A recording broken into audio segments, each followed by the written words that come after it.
আগামী 9 ডিসেম্বর প্রধান উপদেষ্টা ডক্টর ইউনূসের সঙ্গে বৈঠকে বসতে ঢাকায় আসছেন ইউরোপীয় ইউনিয়নের 27 দেশের রাষ্ট্রদূত।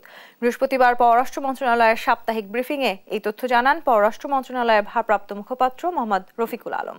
ব্রিফিংয়ে তিনি আরও জানান, বৈঠকে ইউরোপীয় ইউনিয়নের সঙ্গে সম্পর্ক, রোহিঙ্গা ইস্যু, জলবায়ু ও জিএসপি প্লাস বিষয়ে প্রধান উপদেষ্টার সঙ্গে আলোচনা হবে।